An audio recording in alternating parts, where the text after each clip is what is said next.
I am confident in front of the camera. I am an extrovert. I've been eloquent all my life, and I've felt amazing in my own skin. I've known Rowan for 16 years now. Does he collect beauty queens? Is that what you're saying? Yes. I feel like if I love that part of him, being the family person, I have to support him in being the good son that he wants to be. I don't want him to feel like I can't be a good son because my wife Correct. wants privacy.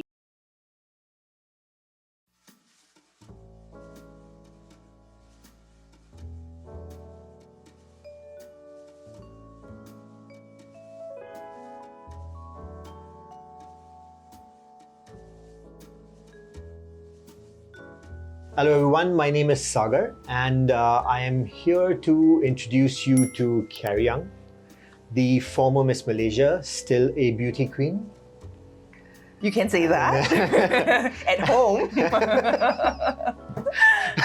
Okay, see, there's a lot that I can talk about Carey. I mean, if you go through her Instagram, you will see how much she loves to travel, how much she loves her family, and how much she hangs out with her friends, and a lot of stuff. But what we're here to talk about today is what you will not see on social media.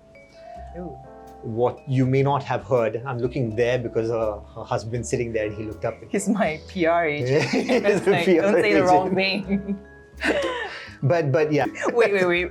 I feel like we need a drink. Okay. Right? All right. I think this permits a drink. Okay, you're gonna drink what I drink. I'm not gonna ask you. You're just gonna like it. Okay. Right? All right. Okay. So let's get my favorite tequila. By the way, the reason why Carey is offering me the drinks over here is because she sort of kind of owns this place. Is that the right way? Kinda. She does. She does. She owns the owner of this well, place. if my claim to fame was Rowan Sian's wife, so then I definitely own this place. That is not a claim to fame. That is one of the claims to fame, I think. Right. Well, let's drink to that. When you were in your teens, right? Were you as beautiful, or did you go through those ugly duckling days? I feel offended. What do you think? Well, honestly, that's a really good question, because I got asked this a lot, and a lot of people assume that I am confident in front of the camera. I am an extrovert. I've been eloquent all my life, and I've felt amazing in my own skin. But I guess my story is just like any other. When I was growing up, obviously, I was never comfortable with anything. Like, I felt like I was too tall, too scrawny. I was doing rhythmic gymnastics then, and I was like 40 kg when I was this tall. I looked anorexic. I really looked like I had an eating disorder. And I had like a little buck tooth, and yeah, definitely a little bit of that ugly duckling story. Hopefully I'm a swan now. But I think like it took a lot for me to realize that, when you're in that teenage phase, you're figuring yourself out. And I just had to feel comfortable to kind of bring that out of me. I feel like I had it in me. Now that looking back, I don't think I've changed that much. I just knew what to do now. So, were you a bit nerdy? I was very nerdy. Straight A's, right? Straight A1s. So I was very nerdy, and I was really shy in school. I would get really nervous having to talk to someone. But I discovered I was pretty good at public speaking, because I felt like I wasn't speaking to one particular person. Right. I felt like I was just finding my voice. I didn't have that chance to talk to anyone, and I felt like maybe no one wanted to listen to what I had to say. I didn't feel like my opinions mattered that much when I was growing up. I was in a family that was, don't say anything unless you're asked, like do not speak unless I ask you to. So I feel like growing up, I felt like, I don't want to say what I feel or what I think, because no one's gonna hear me out.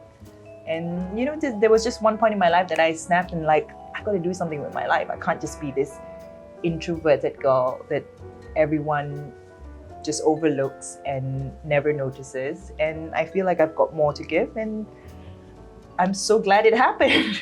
Look, I've met you a couple of times. Yeah. Right? And of course, I've met you as Rowan's wife. Wife. I think the first time I met you was at your wedding. I don't think you remember that because you met 2,500 people. And most on of the them day. were Rowan's friends. And most of them were Rowan's I'm friends. like, how did yes. this wedding get this big? Well, I know the culprit.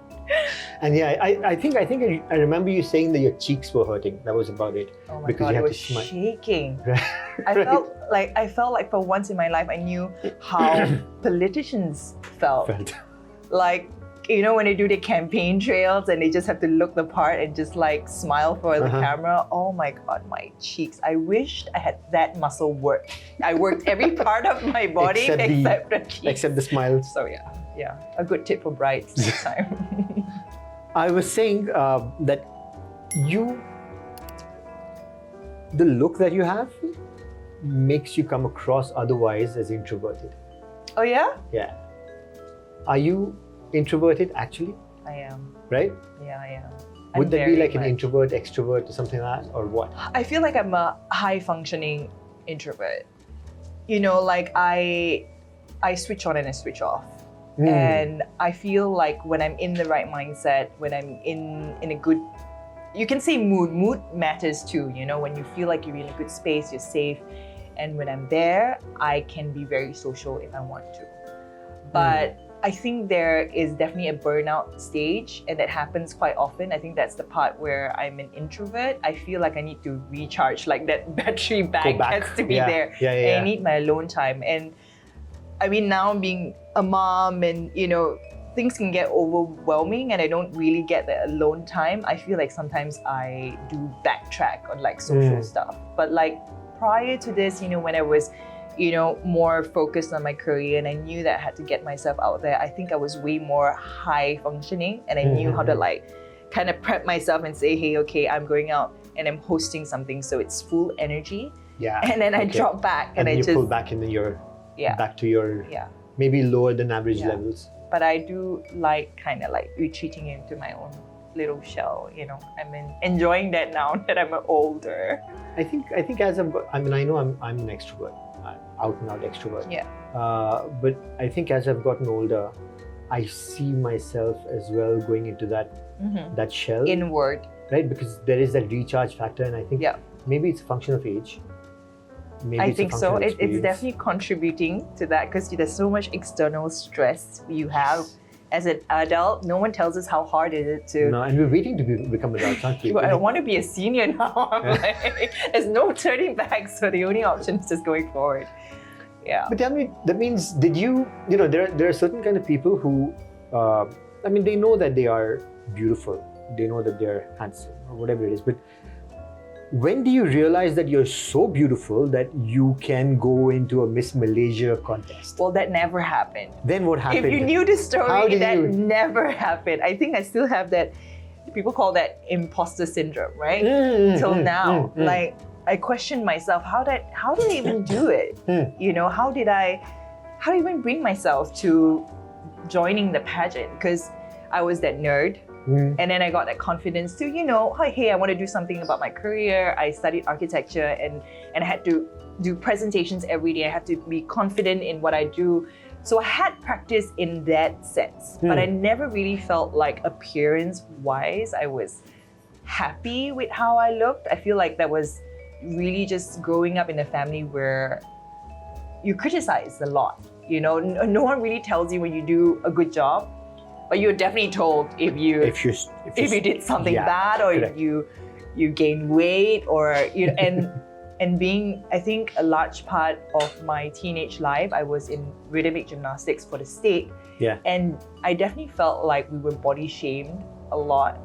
You know, we had to be a certain weight, we had to look a certain way for competitions, and they definitely want you to be stick thin. And I think I had that, I guess you could call it a minor dysmorphia. You know, you look at yourself and I could be so thin and I still feel like, oh, I've got like some love handles here, you know, and there, because they weigh you and say, hey, you've gained like 0.5 kg today. It could be like, now that you look back, you're like, could be water retention or whatever. So I definitely had that growing up. So I never ever thought I would ever join a pageant. It was never in my sights. I thought I'm just gonna do well in architecture. That's my path. I want to do that, and I'm focused, right? And I had a really, really good friend, a childhood friend, who's been with me since I was 7, and we clicked like soulmates, right? And she's always been this polar opposite of me. She's the social butterfly, and she's wonderful, and she just wants to do things. She's adventurous, and I'm like the complete opposite.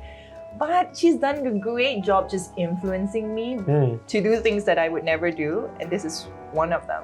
Because she just did a photo shoot with a friend, because I never took photos. How are you going to join a pageant when you've never taken professional photos? Yeah. And I was taking these artsy photos because I can't look into the camera and give like a beauty queen smile, because I didn't know how to. I was really conscious about my teeth, how I looked, and she did a good job just making me look pensive but like model-esque in some way. RBF. And RBF, it wasn't a thing yet then, but I'm pretty sure I was heading in that direction. And she submitted everything for me, and to some knowledge, I didn't really know what to expect. I'm like, just laughed about it. And she literally pushed me in that direction, I think, with some of my mom's like approval as well. And my mom's like, oh yeah, I think she can do it. Moms are amazing. They just believe that I can do anything. Yeah. And true enough, I got called for an audition. They interviewed me, and I knew the only part I could do well is speaking, right? That's right. Yeah. So, and I had nothing to lose. So I think that played in my favor. And when I joined the competition, I honestly didn't think that I was ever the front runner. But it just kind of fell into place, Like, I think because I had no pressure in winning this, I had no experience, no one expected anything from me. And it just happened. This was what, 2013? 2012? Yeah, 2012. December. 2012 I was crowned, yeah. Oh yeah. And then after that you went on Yeah. further. What was that like? Seriously, because The pageant? yeah, like Here or there? No, there, that one. Oof, it was a whirlwind. I think you're so focused in just looking your best every single day. 4 a.m. it would wake up in a room crammed. Everyone has a roommate. I was with Miss China. And I had like 8 extra large suitcases filled with clothes, shoes, presents for girls, and your national costume, your gowns, everything. It's just like, it's havoc, right? It's chaos. In that room, 2 girls with like multiple luggages are camping out and trying to look their best every time they step out. And our schedule's like 6 a.m. all the way to like 11 p.m. where functions, shoots, and we're just being shipped around everywhere. Like literally on buses. It's not glamorous at all. But like trailing around with our makeup and whatnot. And the thing is, we don't even remember the painful parts. You're on heels. 21 days I was in Moscow. On heels, yeah. What month? It was in December. Yeah. Oh, okay. It was interesting. Freezing cold. Yeah. And of course, like nothing was on my side then. I lost one of my luggages, and that luggage had my national costume in it. So it was terrifying because I was there in the airport and no one spoke English. The forms for lost and found were in Russian, and mind you, my director then made me take some Russian class just so that I could say "niet" or "Zdravствуйте," like just the basic stuff. But I'm like, I'm too old for this, 23 is too old to master a language. And that too like, Russian. So it was definitely interesting. You meet lots of people. It's amazing to see how, this is one lesson that I've always kept close to my heart. And I think that helps with my confidence as well. And I think that what you see is not what you get. You see the most beautiful girls. We had 88 girls from different countries then, and they're all representing their country top notch. They got the best cosmetic surgery, best cosmetics, best hair, best whatever, but it's not real, not all of it. I think they're trying to change that format and inject more realism into pageantry, but I think it's becoming a bit obsolete, That right? doesn't make sense. But that's how it was. And the thing is, you will realize that not all the girls are confident. Everyone's putting on a show. We need to be present. We have to be charismatic on stage. But like when you retreat, you truly see that everyone's just looking at the other girl and like, oh no, she's got better shoes. She's got, like, it's a bit sad. You know, I went there and like I was never ever brought up to have these fashion stuff. You'd never spend money on these things. So I never really, I mean, it's fun. Don't get me wrong. I love having these things, but like I felt like it was helpful that I had a foundation that never included having these things as accessories to yourself. You never had a mom who pushed you into pageantry when you were a kid? You're lucky. Never. She was lovely. She's amazing. And that's the only reason why I'm like, I've got 2 girls and I'm like, no pageantry for you. Good that you said that, because I was going to ask you that at some point later. But you don't seem the kind who would want to. Unless she wants to and she has a legit reason and say, hey, this is an experience I think I could benefit from. But I feel like they have to be at a stage of their life where they can make that decision for themselves. When you said she, which one were you thinking? Good question. I feel like the younger one might want to, because seeing their personalities, I would think, Bella for sure. Yeah. Although Shay looked like the obvious choice because she's like girly girl, but she's proven me wrong. She's been way sportier than the sister, and the sister's definitely the vain one. So I'm like, don't judge a book by its cover. So, and not so soon. Not so soon. You said that you're an architect, or you studied to be an architect, right? Yeah.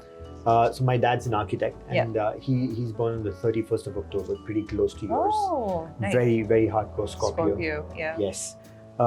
Terrifying as well, but very methodical. You know Rowan's a Scorpio as well? Yeah, first like, you guys are like 2 days apart. So like people believe in like astrology or horoscope, whatever, they're like, 2 Scorpios together? Oh, that can be one of this or that. It's either extremely the same. Okay, so fingers crossed, because there's no going back now. So are you methodical? Are you very, very structured in the way you think and do things, or? Okay, this might sound a bit. Okay, so this is what I think, right? I am not naturally a very methodical person. Is that how you say it? Yeah. I think that I'm very risk averse. So like, because I'm afraid of those risks and like not knowing, be that uncertainty, I strive at it to make sure that I don't fall into uncertainty. So like I use any methods I would have, by practice, by figuring it out, being resourceful, whatever, if I have to achieve something. But I am definitely not like the most organized, because I come from a family, my mom, my grandfather, they're all artists. They're amazing in the creative realm, right? Wow. And I feel like I have part of it. I love to paint, and generally, visually, I love that part of artistry. And I feel that, I'm not saying that every artist can't be organized, but I feel like it doesn't really go hand in hand. No, it doesn't. You're right. There needs to be a little bit of chaos happening if you've got to create. So right? I can thrive in chaos as well.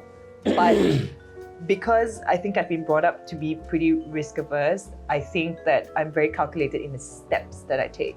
So then I don't fall into that. So I don't think like, I would never really go unprepared. So I do try and take steps before that. Okay. But yeah. What I see is that these days, when I say these days, I'm saying the last 10 years, women, they tend to push things for later, right? They go, not now, career first, do stuff, then get married, then career, then kids, and you went entirely against the grain. It just happened, honestly. It just happened? Well, were you did you ever think that you would be married at a young age, relatively young age? Yeah, I got married at 27. Yeah. I always feel like I would love my own family. Even though I came from a conservative family, and I have quite a strange relationship with my father, but I'm very close to my mom. My mom has 4 kids. At this age, I can say every family has its own issues. Yeah. But I'm still a very family person. We've always been like a unit, and I've always felt like that kind of has given me this mentality that I need to find my own unit. You know what I mean? I want that unit. So whatever it is that I had, I remember my mom telling me, like, I think she's foreseeing that, women's gonna want career, Correct. We want our own money, we want fulfillment, we want to still look great, we want to be strong, but yet we want all these things in life, partner, family, kids, whatnot, right? And she told me, hey, you can have everything you want in life, right? You can have it all, but it's not always at the same time. You can't have everything at the same time. And I think that really is true. You can be a mom, you can have a career, but you may not be optimum at both at the same time. You can be optimum at one point, and you transition to something that you're optimum in another thing, and then you move on. Those are the transient ebbs and flows of life, right? And I think like I take that to heart. I don't beat myself to it if I'm not striving amazingly well in one thing and not the other. You know what I mean? It may still be in my sights. And of course, I still have, dreams and aspirations that I could have done differently and whatnot. But I also realized that I'm so blessed to be in this position that envy of someone else having a better career would rob me of my happiness or my quality of life, when they could be looking at me and like, probably, it's so great that she got married young, she found the love of her life, and she had someone who is stable, who can give her that, and have 2 amazing children and still do what I want to do. I think it's a blessing. But you can also compare yourself to someone else who you want something that is not yours, right? I think everyone's path is different. That's true. Right? Right, completely. I mean, if I think about myself, even though this is about you, if I think, well, tell me. I know you want to. I can be your therapist for 5 minutes. I'll charge you later. I'm worried about the price I'll have to pay for this. But no, I was saying that I think I've always been extremely impatient, right? And in the desire to get something, I would, and if I don't, then I would lose hope in everything. I think what you said was quite cool, and I wish I had thought about that, where I don't maybe that's not my time. Maybe that's not what I'm supposed to get at that moment. Maybe I will get it another moment. But that doesn't mean that you can't get it. And that doesn't mean that you can't want everything, but have the patience for it to come to you. Make sense? I thought I waffled a bit. No, I get what you mean. It doesn't mean that you lose sight of what you want. Your passions and things that fulfill you, and you think that I've set some goals that are measurable, because I feel like in life there's measurables and there's the immeasurables, right? Measurables, we've always thought since school, you got to get a certain job, you got to get certain income, certain acknowledgement, maybe, if you can have accolades and anything that gives you credit for what you have achieved in life. Those are things that you can measure. And we've been so focused on that in like our 20s and maybe early 30s that I think a lot of people, these days, would not allow themselves to say, hey, sometimes you might want to give way to the immeasurable, because some of these things won't wait. If it happens, it happens. Although, on the other hand, if it doesn't happen, finding a partner, and if it doesn't happen, it's fine too. Then you can focus. But I feel like sometimes a lot of people use it as an excuse. Your career and whatnot. I feel like life doesn't happen that way. You can't compartmentalize it that way. You gotta let it flow. Some things happen for you at that time, and you gotta be open to see it. If you're not, it passes you by, right? And I feel like there are certain things in life, like death, that is certain, right? All this loss and grief does something to you. That I think it's good that we live in the moment and say, hey, I understand that I have to reflect on mortality as well. I think it's a bit morbid to say it, but you have to, because maybe I feel like young people don't think about it that much, or some people may, but not in the way I think for me, it was when I became a parent, I realized that, wow, what happens when I'm gone? It's scary, because then you see friends who are no longer around, who are taken away from their loved ones at a young age, and there are no warning signs to when you're no longer around. So what do you do things differently, right? If you knew that you're not going to be around the next 6 months. Then you're gonna prioritize and know exactly what it is that you want to do. So do you live in the moment and make the most out of it, or do you set yourself in misery knowing that you've not achieved what you've not? So I'm switching to Rowan. Just as he walks in. Oh yes, he walks in, right? So look, I've known Rowan for 16 years now, right? We've been friends. Haven't been in touch regularly, but regularly enough. And so knew him fairly well. Yeah. And he's been quite a serial. Does he collect beauty queens? Is that what you're saying? Yes. I saw that coming. Yeah, he was a collector, right? Yeah. Till he stopped. Till I came along. Till you came along, exactly. Yes, say? yes. Till he stopped. Yeah. Now there's one part that you said that you were risk averse. Yeah.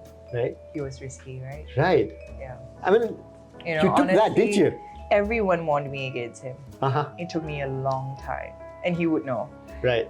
It took me a long time, and I think like it was almost like I knew I shouldn't, and because I had so many people in my ear who've known him probably for a while and said, if you look at it, it doesn't seem like the right choice for you, not the right person for you, because that's not what you're looking for, right? Because he's at that point in his peak, he was finding wonderful opportunities in his career, and he's flourishing, and he's had more things in his sights in his career.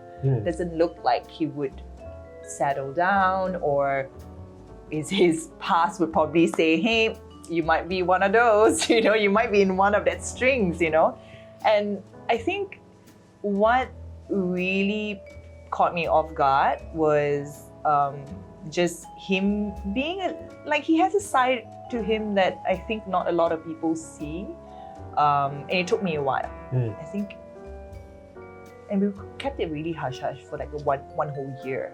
Like no one took pictures of us, nothing, because I was also in that pageantry. I didn't want that to be my focus, and I really didn't know where this was going. I don't think both of us knew. We knew that there was an attraction, and there was something that was exciting, but I was young, and I knew that I had to be careful, but I also knew that I was careful all my life, right?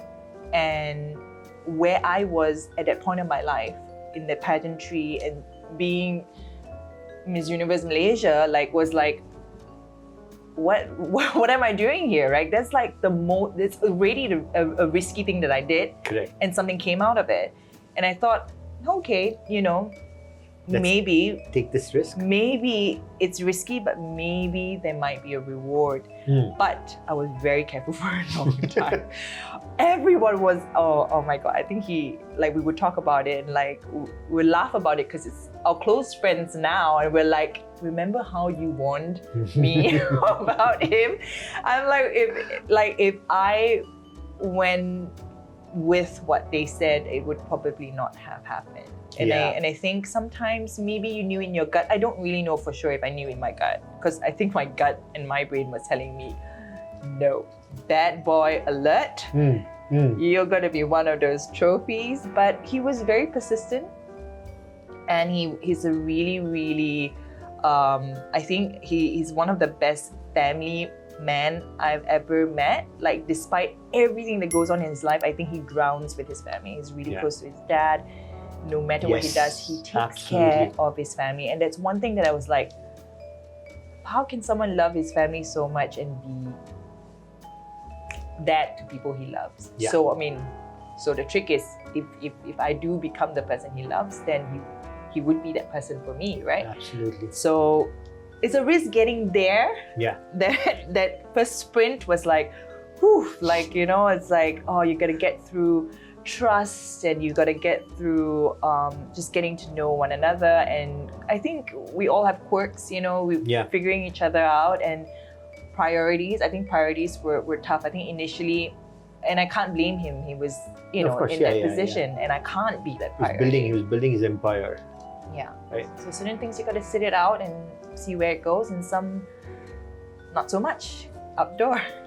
No, but I'll tell you what, had we known each other and had you or this question cropped up, I could have almost told you that he is looking for long term. Because I knew at that time I knew that he was looking for something long. He was looking for something that lasts. Because and these were drunken conversations, very rare drunken conversations at the hill. Ooh, you guys talk about these things?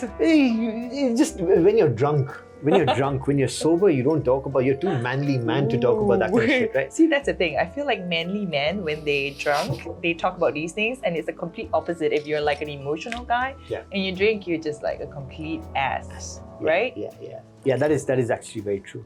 No, but I can tell you that, and especially because look, we've hung out at his place. We've hung out with his parents. It's awesome. Like, they are really amazing people, right? And but they've treated us like friends. He was great. The younger brother, great. Older brother, I didn't really know that much. He was in Singapore. So from what I could see as a family, he was definitely looking for something like that, for sure. So you got, in that sense, you got lucky. I was in the right time. It was the timing. I think maybe a year before that or whatever, maybe not. But I think timing plays a big deal, doesn't it? Because you're in the same for the girls as well. Like, I think not just biologically, but I think you have to be in the right mindset in your life to say, hey, I want to make it work with someone, because it's really about that, right? Yeah. I messaged you that day, and I saw blue ticks. Yeah. That's pretty amazing. Like, you know what? It's a, like, think about this. What do you mean? It means that you're not afraid of showing people that you've seen the message and you will respond when you have the time. Or I'm a mom. I'm driving half the time, and I look at the phone. I read the message, but I'm not freaking reply. See? So that's the thing I tell most of my friends, and I think I had this transition with a lot of my friends who weren't married or had kids at that time, and had a close, tight knit of friends that I spoke to a lot, like before I got married and had kids. And I think it was really tough, like having that priority shift where they didn't understand, like, hey, what's going on? Why are you taking your time with this? And I generally, if you want to talk to me, I feel like I'm more present if I'm with you. When I'm not, I'm all over the place. Like, the kids in the car, one's shouting here, one's doing a freaking handstand in the car, and like, it's just crazy, right? And they have, I want fried chicken, the skin's on the floor, and I'm just like OCDing it, like, oh my God. So, being an introvert, this is like all out of, and risk averse, I'm like, this is all out of my control. And it's a lot sometimes. And I did, I think, have this conversation with a couple of my friends when I first had kids. And I'm like, sometimes I see it and I feel like I'm not in that like mindset or friend mindset to reply you, like when you tell me a problem. And of course I got better with that, and I do say, hey, let me get back to you. But I feel when I say that, I don't reply because I feel like I've already replied. So I'm always like, okay, just give me a buffer. So when I sit down and unwind, I try and reply all these messages. And I think that's a better system for me. But there are moments that I'm like, oh, some days you feel a bit more, intuitive, I could respond and whatnot. And I realize that I'm responding to the wrong messages and probably not in like my Carey mindset. It's like, I'm frustrated at something and I'm just like, yes, babe, like just curt, and I'm like, but my friends have gotten so used to it. Like, I get it. And there are times now my daughters are typing on my WhatsApp. So, oh wow. Yeah, gibberish, but they're not really responding my emails or anything like that. I would train them, but for now, it is a bit of a chaotic thing. And and the thing is, I feel that it is really tough to be in all these different mindsets while I'm being a mother. You know what I mean? Like I honestly, till this day, I don't know how a lot of moms do it. And I guess they're in the same position. They're probably struggling as well. They don't know how other moms do it. How do you juggle? No, nobody knows that, but you still do it, right? And it just happens, doesn't it? Absolutely. I think that you just survive, right? You just survive. I don't know if it gets better. You just get over it. It's like jump over the hoop or something. And like you said in earlier, just take every day as it comes. Yeah. And then you figure out tomorrow done, when you're there. I feel like a champ, and the next day comes and you're like, oh, I've got to do this all over again. It is a bit depressing though, if you think about it. It's like, oh, But that's the fun in it. And like speaking about family, I know that you'll live at home with Rowan's parents. Did you imagine that when you got married, you would be living with your husband's parents? Well, sorry. Before, let me preface this. I can see that happening because I know them, and they are amazing. Very accommodative overall, anyway. Yeah. And just generally amazing people. But the thing is, so it's not about them so much so as it is about you yourself. Just imagine a situation like that first. Yeah. And then when you actually did, then what was it like? Yeah. And when people ask you, what are your thoughts? I feel like being in the same house more than 7 years actually, because when we were dating, we were living together and his parents were around like 99% of the time. And I definitely knew that I was dating his family as well, right? Yeah. Like, and not in a bad way. I think it is maybe luck on my side that he does have a great family. I think they're all very, very social and they're very open and non-judgmental. I think that helps a lot. Then I have to give a pat on my back and say, hey, I'm also super chill. I'm usually very non-confrontational, so I've never really felt like I need to pick a bone or anything like that. I'm pretty cool with anything as long as I have my space when I need to. And I just don't like people in my ear, and his parents are not like that at all. Yeah. And I feel like all these years, people asking me this similar question, I would say that it probably plays in their mind more than it plays on my mind. Like it feels pretty natural just because when we started our relationship, parents were there most of the time and they've always respected our privacy. And honestly, it came part and parcel to who he is. I feel like the one thing that I fell in love with was because I knew he was a family person, right? And I think that the bond that he has, especially with his dad, and of course mom as well, is strong. And I understand that because I'm very close to my mom as well. And although I don't know if I could live with her every day, but if I had her around, I don't think I would have minded. Right. So I could imagine it for him, and I feel like if I love that part of him being the family person, I have to support him in being the good son that he wants to be. I don't want him to feel like I can't be a good son because my wife one's privacy. And of course, we talk about it a lot. We're like, how do we create space and time for ourselves? And it has its own challenges.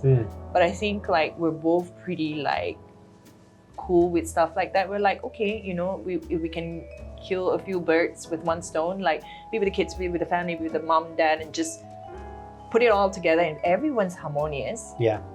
Why are we whinging? We can't be whinging about that. So we do try more consciously to create time that we're together alone. I think I do enjoy like, that he's got flexible hours. Yeah. We could go out for breakfast and whatnot. We're trying to create a bit more of a pocket time with just the kids without the grandparents in there. So there's a lot of like jigsaw puzzles moving around. But I think like thus far, I would say that his parents are so respectful of me, and I don't think they have any expectations of how I should be, or at least it's not verbalized. I feel that I can just be myself, and I think that's important because if it's my home, I kind of want to be myself. But of course, there's pros and cons, and I do believe that this is not forever, and nothing's forever, right? Okay. So I feel like in this point in time, this is the best option for our family, and the mom and dad's part of the family, and I know that if I have to take care of my mom, he would allow me to be the daughter I want to be, because that's part of who we are. So that is very much who he is as well. Okay, before I go into anything else, you're a mom and a wife, daughter-in-law and daughter and all of that, right? And so therefore you've got, these are your different projects. Yeah. Right? What's your own project?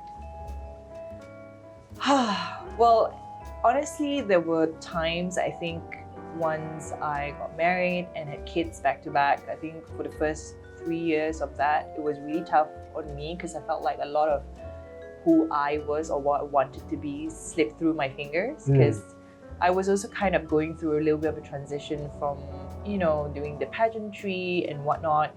But very quickly thereafter, when I had Shay, I think Shay was just born. I think when I was pregnant with Shay, Rowan did encourage me, hey, maybe we should do something, for you to get started on something. And I think like I appreciate him for that, because then there's the foresight that at least you have something, not just in terms of monetary, but something to call your own and whatnot. And we built a school, a preschool then, because he was involved with Common Ground. And I remember being pregnant, breastfeeding, and interviewing people to be principal of our school and just figuring out what syllabus to do, because I was not from that industry, and it was a little overwhelming at that time, knowing that I was going to be a new mom and whatnot.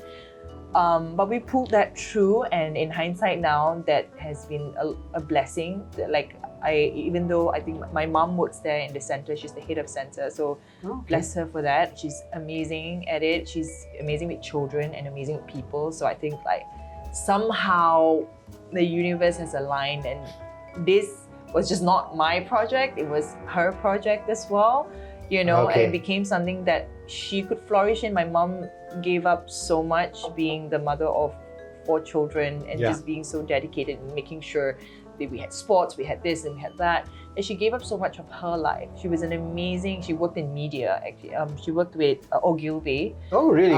She was in advertising.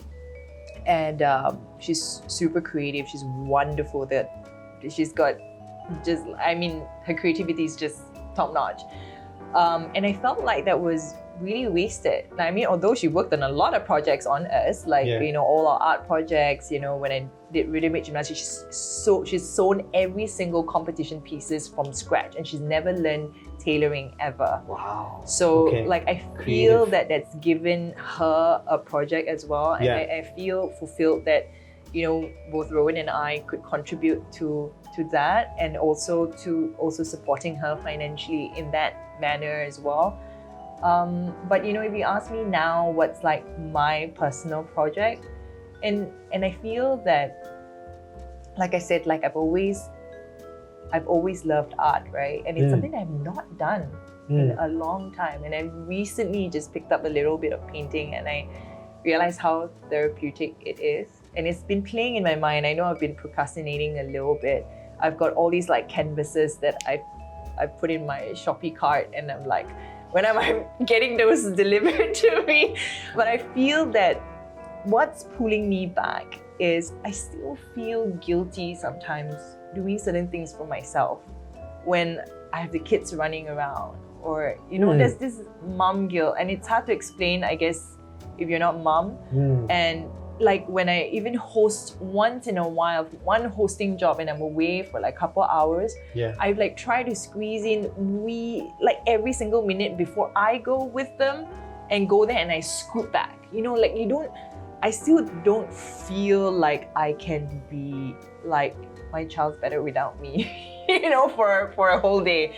So I think that pulls me back a little, and I know that's not an excuse, and I'm trying to shift my mindset a little because they're older now. Yeah. I think it's fair to say in the first 3 years when they were young, they're toddlers. I think I really wanted to have that moment with them, and it may be a bit selfish as well because I think to myself, they're not going to be babies forever. They're not going to so this is more for you, isn't it? Love. Yeah, of course. I love it. I love them smothering me on occasions. When I want them off, I'm like, okay, get off me. But I do thrive in that because I know that my currency is love. I may feel like I'm working as a mom, overworked as a mom, but I don't get the same currency. But I do feel that at the moment, I try to tell myself the currency is love for now. My bank is full in that sense. But I know that I have to transition out of this because they're going to get more independent, and I also want them to see me thriving in my own space. Because you want to be that kind of a role model as well, not just Correct. a mother, but also an accomplished. So actually, this actually takes me to the next question, because the generation that is now, Gen Z, they're called the snowflake generation, right? Yeah. And I think they are called the snowflake generation because so their parents had very harsh parents, right? A smack was the softest thing you could get. Good job. Smack is good job. Smack is good job. You could have done better. Yeah. Right? A belt would come out or yeah. Easily. On top of the cabinet. You're running, they're chasing, and you get whacked. Absolutely. Right? Yeah. So I think that the parents of the Gen Z generation, Gen Z, they did not want to happen, or did not want to do to their kids what happened to them. And so that's why they were a lot more considerate, protective, soft, creating a generation that is in general soft. It's not like I can't blame them for that one part. And the second part I can't really blame them is because when they started working, it was the pandemic. So they actually started working when they could not go out there. And so as it is, they're not very social. Right? So they could not really go out there and socialize because it was all online at home, and they thought life is like this. And now when they have to come to work, they don't want to. Look, it's a very soft generation. And you see this. Does it terrify you? It terrifies me not just because of that. I think it terrifies most parents, my generation, only because I mean I can only speak for my generation, right? I don't know how our parents thought. They probably had like different worries, like how do we get them into better jobs? How do they survive out there? But I think what's worrying is that we're becoming so conscious about everything, right? As parents, like they call it conscious parenting. Because you have to unparent yourself to be a good parent. That's what they say. Right. Because we carry so much. Well, the therapist would say baggage, trauma, and all that. I think trauma is such a huge word. But I think we all compute these incidents in our heads that were rather rough by our parents. And of course, we can never blame them for it because they would probably have had it harder from their parents who probably have gone through war and whatnot. And but looking at it, I feel that sometimes we over-parent. I think that's the scariest part because you're overthinking it. You're overly conscious about how you are as a parent. But I guess I don't want to say that it's a bad thing because conscience is not bad, right? It gives you awareness. It's what you do with it, or how do you balance it out. You can't say, I had a really tough childhood, now I want to give them the best, the most easy childhood. I think Right. easy shouldn't be the word. I think you want to love them, but like, we're not building resilience, right? That's what it's all about. Correct. And I guess it doesn't scare me as much because I don't think like both Rowan and I are going to be super, super easy on our kids. We do think about how we're going to get them tough, you know, but I mean, lucky we have girls. I don't want to be like sexist or whatever, but I do feel that, you know, raising boys probably will be tougher. Ask his mom. Yeah. Yeah. You know, and I can't speak, I mean, I can only speak for myself because like, you know, I've only experienced that, and I'm a girl myself, and I'm close to my mom. So it's all that's like programmed in me, and I feel that there is legit worry that they won't be as resilient, because not just because of parenting, but I feel like technology takes away all uncertainty. Everything is predicted in algorithms. It's Correct. It's, yes. There's not people reducing risk, right? Even on planes and whatnot, it's all tip of your finger, and you carve out what you want to see, what you don't want. I think that scares me more because it's out of our control. Because us parenting, we can, you know, modularize and use words differently. We can instill good values and whatnot, and hopefully, you know, get them competitive. You know, allow them to feel certain defeat or failure in order to thrive and know what no means. Because I feel like it's crazy, like parents say like, don't say no to your kids. I'm like, well, I'm not saying no to my kids. My kids are getting no's from other people next time, and how are they going to deal with it? They're going to be depressed. They're going to get anxiety. They're going to feel rejected, dejected. Correct. I'm like, I'd rather they hear from me and know that it's not that I don't love them. And learn how to handle a no, right? I think. And I honestly do, because of course I do lose it. I'm not a perfect mom. You know, I There's no speak such in thing. that gentle voice all the time. Oh my God, my tolerance level has increased by a mile since before I was a parent, but still, it bugs you, right? Yeah. Like they are your mirror image, and it annoys you all the time. Yeah. And I think that even with that, I do try and verbalize how I feel and say, I'm human, and I do feel frustrated when you do certain things that I feel that I'm not hurt too, you know? Like, and I'm trying to verbalize it. It's not normal because we learn from our parents to verbalize these things. Like, you either do it or you don't, right? So I think it's not about saying no or creating environments that are perfect for them so that they don't have to go through tough times. I think it's all about verbalizing it so it feels normal. And what do you do about it? Do we strive to be better, or we accept? I don't think accepting is acceptable. No, it should not be. Yeah, It but should I think not. that's what a lot Of parents are doing. of parents are misconstruing. You know, like by being a yes parent and a positive parent, sometimes you can misconstrue it and think that I'm creating comfort for the child. You know, They take don't them see away the from future disappointment. discomfort that'll happen, do they? Exactly. But you know, honestly, it's hard. It's hard because it's day to day. There are other factors involved, and you can't always script what you're about to say to your child who's like throwing a tantrum. Probably can't, right? You probably can't. The only thing you can hope for is that you have to let them take risks. You have to let them fail. You have to let them have a normal, free life to choose certain things and maybe fall down a little and figure it out, right? We gotta trust that they know how to deal with it. They're gonna Or deal they will with at least problems. figure it out. Yeah, because they're gonna deal with problems that we've never dealt with. Honestly, we're gonna be as blinded as they are. Correct. You know, so what gives you the right to make that decision for them? For them. So I guess that's my take in it. Like, it's still definitely in process, like, because they're still young. I feel like I have time to figure this out with Rowan, but yeah, I it's definitely something that I think most parents talk about. So at this moment, and I've asked this question to another mom as well before. Yeah. I don't know if you know Chantel. Sabrina and So Chantel? So I interviewed Chantel. Right. The She's last amazing. time. She's fantastic. Yeah. And I asked her this question and she had an answer instantly. Yeah. And she chose one. Okay. Yeah. So which one's your favorite? What's that? Which one of your kids is the favorite one? She chose straight away. She knew it. She just said it. At this point. At this It could change. Yeah. Honestly, they both annoy me. So Of course, absolutely.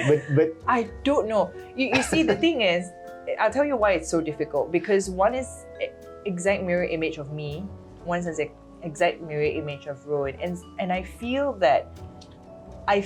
for Shay, obviously, because of certain fears and that risk averse trait that she has too. yeah. But I also think that Bella, like I don't know, it's so tough. I don't think I can answer that. Okay. Only it's like it's not a level playing field, but it's also not like I've got a favorite child, because they're both now at that age where they're all over me, Right. and Yeah, I'm yeah, like, yeah. who doesn't love a child who's all over you? No, You're I mean, obsessive. look, you love both of them, and Yeah. I don't deny that. That's obvious. You mean know? like personality, right? Yeah. Like straight up going. I feel that I empathize for Shay because I know how she feels, and I admire Bella for the feistiness that she has because she's a lot like Rowan. I guess that's why I'm attracted to him as well because Correct. he's my opposite, right? Yeah. That's how I feel, but I don't think I can say. So let's just settle down on Bella, right? Let's just say it's Bella. Go on. I know Rowan would pick Bella Aha. because Rowan loves himself. That's why. and for that reason, I feel that poor Shay. Poor Shay. The grandparents are always like, "Where's Bella? Where's Bella? Where's Bella?" I'm like, "What about Shay?" Okay. Oh, wow. Okay, Yeah. so that's already decided then. Yeah, I feel like I'm there to fill the gap. Do I have a choice? He's being the good husband. He's shutting up. I do love Milo though, our son. Our dog. really? Our son. Wait, what, He what, doesn't give me much problems. So comes to me when I call him. Not really, not all the time. You guys have a dog? What dog is Yeah, that? we have a Pomsky. We What's a actually got Pomsky? Pomeranian Husky. They're artificially inseminated, I believe, because obviously how can there's no attraction there. Attraction maybe. I think it's just biology for them, right? Just how does it happen? A husky impregnating a pom. That depends on who the male is. Oh, it's weird the other way around. But anyway, he's cute and he's wonderful. So I think we by chance got him. He was already 9 months when we got him, and Haven't seen him on your social media. We do have him once in a while, but not as often. Okay. Yeah, he's all over. What's his name again? Milo. He was named by the previous owner, so Oh, Yeah. okay. we didn't want to confuse him. I don't know what the logic was, but okay, let's not confuse the dog. You are a modern parent, aren't you? Let's not confuse the dog. Poor boy. He's been relocated. Let's not change his name. You've got your hands full, right? You've got yourself full completely with all of this. There has to be an unwind moment, or there has to be an unwind time, because I think even when you're traveling, there's a lot of shooting happening. So there's a lot of so busyness stressful. happening there, right? Yeah, and I'm the videographer, and I'm the editor. And you realize every scene you see me in, I have to tell someone to do exactly what, and I walk past. So it's not spontaneous, never ever spontaneous, because my husband does not take spontaneous photos or videos of me with my children or myself. I have to ask someone to do it. But I'm the one who collects footages and the wonderful moments. So, but I'm not exactly complaining because I actually do You love enjoy that, right? editing stuff. Yeah. I like the visuals of it and all that. So somehow works in my favor. So is that you unwinding or no? What is No, it? No. geez, So- no. So what is you unwinding? working out is definitely one of the ways. So I'd like to torture myself for like the more pain I feel in a class, like a grueling, like intense class. So I feel like my mind goes blank, right? yeah, And that no, I That's cannot. I wonderful for cannot. me. I hate that moment. I hate that moment where suddenly everything's going. I can barely breathe, and then they're asking me to do more. that's the thing. I can't- It's like you can see death. I'm so close. So I see the light. morbid. It is peaceful. I can only hear this pain screaming at me. No. You have a gym I at home. do love. I'm actually really lucky that I find it to be therapeutic for me because it's actually doing something for me, right? is true. Otherwise, That you is know, true. like I wouldn't do it, and I think it would be hard if my sanity is just sitting and watching TV, you know, and whatnot. What's wrong with that? I love No, Netflix. I'm just saying that I always would doing get that. something out of it, you know, Yeah, because that is I'm already true. sitting in my That is true. car That is driving the kids, and you know. I mean, and for you, getting something out of it is it's a healthy thing as well It's a because you healthy are thing. you certainly look out for your health. Yeah, I want to be, and you know, Rowan's really into fitness as well, Yes. and I think that helps. And I think, like, you know, one of the things I think we would do a lot as a family is sports in different forms, you know, whether it is, you know, the gym, running, you know, doing active stuff. I think that would be like our family thing. That's what I hope. You're not very outdoorsy. I can be. Yeah? Actually, I don't mind. I like hiking and whatnot, but no one goes hiking with me, you know. I don't doesn't- think he's a No. hiker, right? He's a racket person or a football, you know, it's like So are you paddling? paddling. Paddling? Is that the Spanish way to say paddling? The other day he said Uh, pedal, so I was well, like, okay, okay, pedaling. so the thing is, through my whole like younger years, I've always done rhythmic gymnastics, right? Yeah. I was training like 6 a.m. to like 1 p.m. Then we go to school in the afternoon, and then weekends full day. I never actually had a chance to try much other things, including racket sports. So I've Oh, never God. really played a racket sport. I didn't even like, not for leisure, not for nothing. Maybe netball once or twice. You got the height for that. Yeah, but like I never had a chance to find myself in other sports to thrive in. Like now that I'm into fitness, I know I have the capacity to be pretty good at sports, but I just never honed that skill. I've always just done that rhythmic gymnastic all my life, right? And I think like that's the one thing that I probably would have gone back to change. And I'm like, if nothing comes out of it, then maybe I should have done it so long, you know? I was actually, that's good because I was going to ask you a question saying that, you know, life has turned out great and it Yeah. probably, it should continue, right? That's fantastic. Is there anything, now that you mentioned rhythmic gymnastics, but otherwise, is there anything that you would say, Okay. I could have, I made, okay, let's Done make it a little different. One is, yeah, sure, changed, but one thing that you felt, even though you couldn't control it, could have been different. If it's too serious, we don't have to go there. I don't know. I think there are a couple of things I think like could have gone differently, for sure. Of course, time spent with certain people. You know, I think that's what I've been reflecting a lot last year. Lost my best friend of like Oh my. 28 years.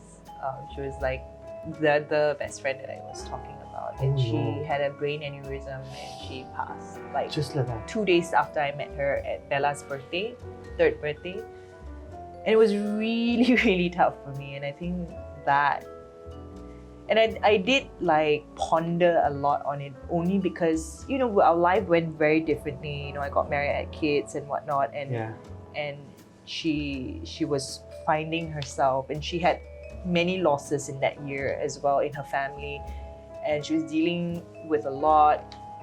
And I think looking back, I wish that I could have been more out of my own zone. Like I was so engrossed with being the mom, my kids, the family and all that. I closed a lot of my doors to people that I love that weren't in my immediate unit, including my mom and whatnot. You know, like you're so engrossed in it yet you couldn't see it, and I think that has sort of left me regretful.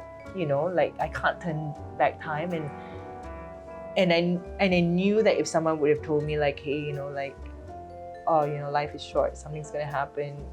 Of course, you're gonna do something about it, but I knew for a fact that I was engrossed. My head was deep in my life, you know. So are you doing that now with other friends? I think like I'm trying to be more present for sure. I think it's hard to find that balance, but I definitely try to be more conscious, you know, talk to people that I care about more, watch what I say more, you know, patch up things that I feel regretful about or things that I've said. I've got some ego, you know, like I don't like to admit that I've said something wrong because, you know, I feel like I've always been calculated in my life. If I've said something, I better mean it, you know. I mean, you're a Scorpio, a hardcore Scorpio. Yeah, so you know, and so it was definitely tough. Like I was in a zone, and Rowan knows it. I've been in like a really weird, funky zone for the past year, and it's tough. I had health issues and whatnot. So all that compiled, I would say that if I could change something, I would just say, you know, don't get too engrossed with anything. You know, I feel like there's a trap there when you get engrossed in one thing and one thing only. High investment, low return. Yeah, it really shuts out everything. You know, and there are people looking in who cares and who want to reach out and all that, and you won't see it because you're too far down that hole, you know. Yeah, I think they call it tunnel vision, don't they? Yeah. Okay, tunnel vision actually brings me to one last thing that I have. It's something that Rowan mentioned. You know, when I told him this, that I was carrying shopping bags in Bangsar, and I hear my name. He goes, "Yo, Sarah, what's up?" And I turn around and I see Rowan in his very first convertible. And then what he mentioned to me was that that came from a vision board. And he says, but now what he does is a lot more of a family vision board. What is your family vision board looking like now? Honestly, I'm really happy with all the things that have come true. We're spending a lot of family time together. Pandemic really helped us. We took away a lot of noise. I think that helps remind us that, you know, life could be pretty good if it's just us and with no other distractions or temptation, including having no travels, and we're still fine. We're happy. Yeah. But I think the vision board would be to raise these kids well, I would say, you know, to have competitive, good, kind kids. I think that's part of our vision. We definitely want to spend more time together alone. We're actually going to Greece this July, which is really exciting because initially he couldn't come, and I'm like, you know. So I think that would help us. We got married and had the honeymoon and the baby all within that 1 month, and I think we didn't really have that like married life where we could just chill. Oh, so it wasn't a shotgun wedding. It was not. Okay. I mean, sorry, I just threw that one in. It's all within that year. Yeah. But it was crazy because we moved homes and all that. It was just like so much happening. And we organized our own wedding down to the T, and we had friends who were really amazing who helped us. But we did everything. We did it like our own business. You know, it was like one of our biggest projects together then. It was intense. So now I think the vision is just to spend a lot of time together and grow that. Like I think he is our pillar in terms of finances for sure. You know, like he's great at that, and thank God, because I'm hopeless at that. You know, write me a check and it'll probably bounce. You know, but yeah, I think like I'm really, really happy that we've gotten thus far. You know, that there were challenges along the way, of course. You know, like any marriage. Yeah, of course. I think we just want to keep working at it and just make sure we're in a good place, because I think we both have it aligned that we want to make the best family we can, right? Family is important to both of us. So we have to keep that in mind and remind ourselves of that. There's no family without us. No, of course not. Yeah. And it will be the two of you first, always, right? And that's what a lot of, I guess, married people in the previous generation did not do. Yeah. And I think that's what we take out of it. You know, we gotta prioritize ourselves sometimes, you know. Correct. Actually, that is very true. They've focused so much on whether it was career or everything. Kids. Yeah, they sacrificed a lot for their kids. Friends. And friends. Friends, yeah. Yeah. We need friends. Like, correct. Without that thanks circle. for being our friend. We need friends. Yeah. Anyone wants to sign up? You know, we've got positions available. You guys know their Instagrams, you know, you can always slide into their DMs, you know. Oh no. That's what you just said, right? For a coffee date. For a coffee date. Yeah. Our amazing producers got amazing questions, and so since you obviously didn't hear Maybe that. she should sit right here, No, she doesn't want to be in front of the camera. So, but I will ask that question, and I might tweak it a bit as well. You know, one of the things where you said that you were risk averse, yes, and yet you took a certain risk. You did go against the tide. Generally, people were deferring are deferring their weddings and careers, not careers, sorry, having kids and family and all that, right? And like, look, to each their own. I understand that, but would you advise that, and I'm speaking specifically about the women, to relook at the way things are placed right now in front of them, where yes, there is a, I don't think there's equality is the right word. I think there's a balance that should be the right word, but because I feel that a lot of women now under pressure, it's not that they want it, but they're under pressure, where now they have to focus on their career, right? Where they have to think about having kids later, marriage later, and all of that, right? Fair enough, but what would you talk to them about? What would you say to them to convince them that maybe there is another way? I think they have to ask themselves this question, right? Where are they in their life? Why am I making these decisions? Why am I deferring it? Is it really an objective decision, or is there some subjective influence? Like, I feel like there may be some fears. I think fear shouldn't hold you back. You know, it shouldn't be fear of getting married, fear of what if I have a child and I can't have my career and whatnot. I mean, we have amazing women out there who've shown that you can do multiples at a go. It'll be tough. It's tough, and it may not look the same as what you have planned. I think the scary part for most women is that you know that it's all going to disrupt your plan. Your plan that you had since the beginning, it's all going to go down the toilet if you take that large leap. And again, like you said, right? There won't be return if there's no risk. So you got to ask yourself if you're ready for that risk, if it's the right person as well. And no one really knows, but sometimes, you know, gut instinct, and you could put in pros and cons and whatnot. And I feel that it shouldn't be driven by pressure to marry someone. It shouldn't be driven by fear of not ever being married ever again. But if you love someone and you can see, you know, your values align with someone, I think it's a good chance that you want to work on that relationship and see where it goes. Because I think the main factor, at least for me, for Rowan and I, we're pretty aligned in like a lot of the core values, the family side. I think that's where it comes about. And although, like for Rowan, he never stopped working at his craft, his career, right? But I think that for women, you kind of have to pick and choose a little. You know, there are some sacrifices. There is a trade-off, right? Correct. If you Absolutely, do that yes. and whatnot.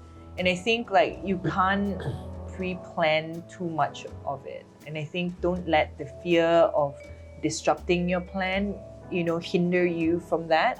But if you don't have anyone, I don't think you should be pressured to say, let's relook at this and let's go find someone and get married first. If it happens, then I don't think you should be afraid to take that leap. If it happens, like it's the right time, like you say, it's the right timing. Then again, everyone has their own circumstances. You know, if money has always been an issue, then I can well assess that, you know, you might want to focus on that career to secure, because it's not easy striving and building a family when you have money issues. Yeah, that is It's true. a high stress, I would say. But people have done it. People have done it for centuries. So with the right partner. So the partner, the alignment has to be right. If you both want to make a family work, you make it work, you know? We got to want it as much. If it's just partnership, it's very different from wanting kids. Yeah. You're getting married and whatnot, you're doing life together. It's very different. I think there's no real like answer advice that fits everyone. You know? And I wouldn't push an agenda on women who want to focus on their career. No, absolutely fair. That's quite fair. But would it be also then fair to say that be careful whose dream you're living? Yeah. Because there's a lot of pressure around you to live a certain life, to do certain things that might go actually against what you are thinking or you are feeling or you're wanting, but nonetheless. Back then, it used to be where it was others' dreams for you to get married at a certain age, early age, and have kids at an early age, and so they followed that. Unfortunately, now it's flipped around the other way, and they're still following someone else's dream of, may not be their parents, but maybe their friend circle, maybe the society in general. Right? That's why asking yourself, like check in with yourself. Like every time, I think like when you reach a milestone, like if a career is what you're talking about, if you reach a milestone in your career, if you get a promotion or somewhere where you think you've hit, you look and say, hey, did this give me the same joy? Yes. That's a good indication, because then you'd say like, hey, maybe it didn't give me the same joy that I thought it would. Right. Then it's more probable that it's a pressure that someone has put on you to say, hey, you gotta be amazing at your job, or like you gotta have this career first before you can focus on anything else. Don't make excuses, but you can equally play as hard in multiple fields if you want. There's sure you can't be the Olympian for each field, but you can still have that balance. And I think in life it's all about balance, right? You can't just say, hey, I want to do this all my life, and that if you say you do, then you might want to check with the therapist, because you might have some trauma that you need to be addressing. It is true. It is true. You know what I mean? So yeah, I think sometimes it's fear or excuses, but milestones and everything is a good time to reflect and say, hey, does it really make me happy? Is this really something I want? I think it's what you want, Cool. Awesome. I think we have run out of time. I can't believe that we managed to talk about so many different things. How much of it was verbal diarrhea? No, We talked about it. It was. No, I'm sure I'm sure when I watch it, there will be some verbal diarrhea somewhere, especially with me. But it's just a variety of the topics. I thought it was quite interesting. I did not expect this. I don't know why, but I'm glad that this happened. But I guess you're a Scorpio. I'm a Scorpio, so I think it works. Yeah, that nice. Conversation does work. Yeah, I think it does. Thank you so much. Thank you. You finished your drink. I know I did, and it was a good one. It's good, right? I've never had tequila and soda. A good tequila. Good tequila. Good tequila. Otherwise, it's harsh. You know what I mean? Like drinking like alcohol from the lab. So which one is this? Actually, you have to ask Ro.